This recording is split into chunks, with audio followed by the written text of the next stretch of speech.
दोस्तों, आज की ये कहानी किसी शातिर एडल्ट इंसान की नहीं बल्कि एक 8 साल के छोटे मासूम बच्चे की है जिसने एक के बाद एक 3 हत्याएं की। और हत्याएं भी ऐसी जिसे सुनकर कोई भी हैरत में पड़ जाए, और हत्याओं की वजह भी ऐसी जो किसी के भी कान खड़े कर दे। साथ ही जुर्म को कबूल करने के लिए उस बच्चे ने पुलिस से ऐसा क्या मांगा जिसे सुनकर सब चौंक गए। क्या है अमरजीत सदा की असली कहानी, जानने के लिए बने रहिए वीडियो में अंत तक। मगर आगे बढ़ने से पहले यदि आपने अभी तक मेरे इस चैनल को सब्सक्राइब नहीं किया है तो सब्सक्राइब जरूर कर लें और साथ ही उस घंटे वाले बेल आइकन पर भी क्लिक कर दें ताकि आगे आने वाली वीडियोस की नोटिफिकेशन आपको मिले सबसे पहले। तो चलिए कहानी को शुरू करते हैं। दोस्तों, ये कहानी है बिहार के बेगूसराय में जन्मे एक बच्चे की। 1998 में जन्मा अमरजीत सदा एक समय में छोटे बच्चों के लिए मौत का दूसरा नाम हुआ करता था। उसका नाम दुनिया के सबसे छोटे सीरियल किलर के नाम पर शुमार हो गया था। बिहार के बेगूसराय जिले के मुशहरी गांव में जन्मे इस बच्चे के पिता मजदूर थे। वो मजदूरी करके ही अपने परिवार का पालन पोषण करते थे। इस परिवार में उसके पिता, उसकी मां और तकरीबन 8 महीने की दूध पीती एक बहन थी। ये परिवार काफी ज्यादा गरीब था। बड़ी ही मुश्किलों का सामना करके इसके पिता घर चलाया करते थे। ये मामला 2006 का है, जब अमरजीत की उम्र यही कोई 7 से 8 साल के बीच थी। उस वक्त एक बड़ा ही अजीब वाकया हुआ यूं कि पड़ोस में रहने वाली अमरजीत के चाचा की 6 साल की बेटी अचानक गांव से गायब हो गई। सब गांव वाले ढूंढने में लग गए। उन्हें लगा कि बेटी कहीं आसपास खेल कूद रही होगी, लेकिन ऐसा हुआ नहीं। कुछ ही देर के बाद गांव वालों को एक लाश मिलती है और ये लाश उस 6 साल के बच्ची की थी जो खेलते खेलते कहीं गायब हो गई थी। लाश को देखकर साफ साफ समझ में आ रहा था जैसे उसके सर पर किसी वजनी चीज से हमला किया गया हो। इसके बाद पता चलता है कि कुछ देर पहले इस मासूम बच्ची के साथ मासूम सा दिखने वाला अमरजीत कोई गेम खेल रहा था। अमरजीत के हाव भाव और उसके शरीर पर लगे कुछ निशान से कुछ अंदेशा हो रहा था जैसे इसी ने कुछ किया हो, लेकिन ये बात पुलिस तक नहीं पहुंचती। दोनों परिवार के लोग इस बात को आपस में ही निपटा लेते हैं। कुछ हफ्ते बीतने के बाद अमरजीत की छोटी बहन, जो महज 8 महीने की थी, वो भी इसी तरह की घटना की शिकार हो जाती है। और तो और मारने का तरीका भी वही, जैसे किसी वजनी पत्थर से कुचलकर मारा गया था उस 6 साल की बच्ची को। अपनी बच्ची को मरा हुआ देखकर अमरजीत के पिता सदमे में चले जाते हैं। उनकी 8 महीने की छोटी बच्ची को किसी ने पत्थर से कुचल कर मार डाला था। उसके माथे पर गहरी चोट के निशान ये बयां कर रहे थे कि मौत कितनी भीषण, भयावह और दर्दनाक थी।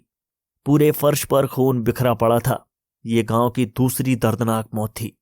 हालांकि इस घटना को अंजाम देने वाला भी वही 8 साल का बच्चा अमरजीत ही था। परिवार को भी इस बात का अंदेशा था कि कत्ल किया किसने है, लेकिन फिर भी पारिवारिक मामला मानते हुए बात को गर्म चावल की तरह दबा दिया जाता है।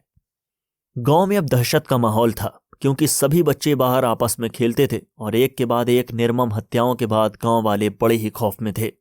वो इस बात से परेशान थे कि आखिरकार इतने रहस्यमयी तरीके से ये हत्याएं कर कौन रहा है। लेकिन हद तो तब हो गई जब फिर एक ऐसी ही घटना सिर्फ 3 महीने बाद हुई।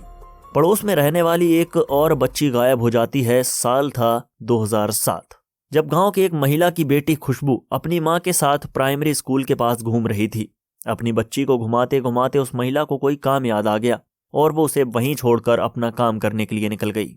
जब कुछ देर बाद वो महिला वापस आई तो वो देखती है कि उसकी बेटी वहां पर नहीं थी। वो घबरा जाती है जब उसे याद आता है कि कुछ देर पहले एक लड़का यहीं पर खड़ा था।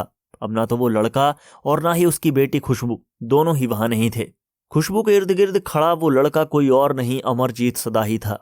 आसपास देखने पर उस महिला को अमरजीत दिखाई देता है और वो औरत दौड़कर उसके पास जाकर अपनी बच्ची के बारे में पूछती है। लेकिन अमरजीत तो उस महिला की बातों को सुनकर सिर्फ हंसे जा रहा था। वो महिला अपनी बेटी खुशबू को ढूंढने की बहुत कोशिश करती है। घर जा अपने पति और गांव वालों को सारी बात बताती है। गांव वाले भी हैरान हुए, खुशबू को यहाँ वहां ढूंढते हैं लेकिन उसका कोई पता नहीं चल पाता। अंत में थक हार कर खुशबू की मां पास के भगवानपुर पुलिस स्टेशन में जाकर रिपोर्ट दर्ज कराती है। पुलिस तफ्तीश में जुट जाती है। पुलिस मुशहरी गांव पहुंचकर पूछताछ करना शुरू करती है, जिसमें पहली बार पुलिस को इस बात का पता चला कि इसके पहले भी 2 बच्चियां गांव से गायब हुई थीं और फिर उनकी लाश ही मिली थी। पुलिस गायब हुए बच्चियों के परिवार के पास पहुंची। जाहिर तौर पर यह घर और परिवार अमरजीत का ही था। उनसे पुलिस ने पूछा कि जब आपके परिवार की 2 बच्चियां गायब हुई तो आपने रिपोर्ट दर्ज क्यों नहीं करवाई। लेकिन लाख पूछने पर भी पुलिस वालों को उस परिवार से कोई संतोषजनक जवाब नहीं मिला और यहाँ वहाँ की बातों में उसके परिवार वालों ने पुलिस को डिस्ट्रैक्ट कर दिया। मजबूरन पुलिस को वहां से खाली हाथ लौटना पड़ा। कुछ दिन बीत चुके थे लेकिन पुलिस को अब तक कोई सुराग नहीं मिला। इसके बाद खुशबू की मां पुलिस को बताती है कि जब वो खुशबू को उस मैदान में छोड़कर गई थी तो अमरजीत वहां पर था। वो अमरजीत पर शक जाहिर कर रही थी। ये बात सुनकर पुलिस को थोड़ा अजीब लगता है कि एक छोटा सा बच्चा क्या ही कर लेगा, और उससे पूछताछ करे भी तो करें कैसे। लेकिन पुलिस के पास कोई सबूत तो थे नहीं, ना ही कोई सुराग थे। तो पुलिस अमरजीत से बात करने का मन बनाते हुए उसके पास पहुंचकर पूछती है कि बेटा खुशबू कहाँ है। ये बात सुनकर अमरजीत हंसने लग जाता है। पुलिस अमरजीत को थाने लेकर आती है और उसे बिठाकर फिर से पूछती है कि बेटा बताओ खुशबू कहाँ है, वो तुम्हारे साथ खेल रही थी ना, बताओ कहाँ गई, तुमने उसे कहीं देखा है। अमरजीत पुलिस को कुछ नहीं बताता, वो तो बस पुलिस को देखकर हंसे जा रहा था। पुलिस वाले इसकी इस हरकत को देखकर चौंकते हैं और सोचते हैं कि इससे पूछताछ कर वो अपना समय जाया कर रहे हैं, क्योंकि इस बच्चे के चेहरे पर डर नाम का कोई भाव नहीं था। शायद वो कानून और अपराध के बारे में कुछ जानता ही नहीं था। लेकिन वो थोड़ी देर यूं ही हंसते हंसते अचानक बोला, बिस्कुट दोगे तो कुछ बताऊंगा। उसकी इस बात को सुनकर पुलिस तुरंत बिस्कुट मंगाकर अमरजीत को देती है। वो कुछ बिस्कुट निकाल कर खाने लगा और खाते खाते बोला कि ये बच्ची स्कूल में सोई हुई थी, मैं उसे वहीं से मैदान में ले आया और उसे ईंटों से मार मार कर अच्छे से सुला दिया। पुलिस इस बात को सुनकर हैरान हो जाती है और फिर पूछती है खुशबू के बारे में। इस पर अमरजीत बताता है कि उसने उस बच्ची के सिर पर तब तक ईंटों से हमला किया जब तक कि उसकी सांसें नहीं रुक गईं, और मारने के बाद पास के गड्ढे में फेंक आया। पुलिस वालों को कुछ समझ नहीं आ रहा था कि ये हो क्या रहा है। पुलिस का उस बच्चे पर यकीन कर पाना मुश्किल हो रहा था कि ये कत्ल इस छोटे से बच्चे ने किया है। पुलिस उससे पूछती है कि कहाँ है वो गड्ढा और वो मरी हुई बच्ची। अमरजीत पुलिस को मौके वारदात पर लेकर जाता है और एक झाड़ी की ओर इशारा करता है। वो जगह काफी घास फूस और पत्तों से ढकी हुई थी। पुलिस जैसे ही वो घास फूस उस गड्ढे पर से हटाती है तो उस गड्ढे का मंजर देखकर पुलिस के रोंगटे खड़े हो जाते हैं। वो लाश पत्थरों से कुचली हुई थी। पुलिस वाले सकते में पड़ गए कि इतना छोटा सा बच्चा मर्डर कैसे कर सकता है। कुछ देर बाद गांव वालों को भी इस बात का पता चला तो इस भयानक मंजर को देखकर सबके पसीने छूट गए। पुलिस वाले अमरजीत को वापस पुलिस थाने लेकर जाते हैं और उससे पूछताछ शुरू कर देते हैं। जब उससे उसकी बहनों के बारे में पूछा जाता है तो वो वही बात दोहराता है, बिस्कुट दोगे तो कुछ बताऊंगा। पुलिस ने उसे बिस्कुट का पैकेट थमा दिया, जिसके बाद उसने बताया कि मैंने अपनी चचेरी बहन और अपनी छोटी बहन को भी खपरेल और ईंट से मार मार कर सुला दिया था।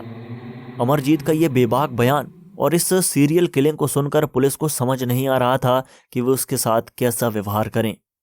अमरजीत के चेहरे पर डर की कोई शिकन नहीं थी। वो बिस्कुट खाते खाते सब कुछ बोले जा रहा था। ऐसा लग रहा था जैसे ये बात बड़ी ही साधारण है।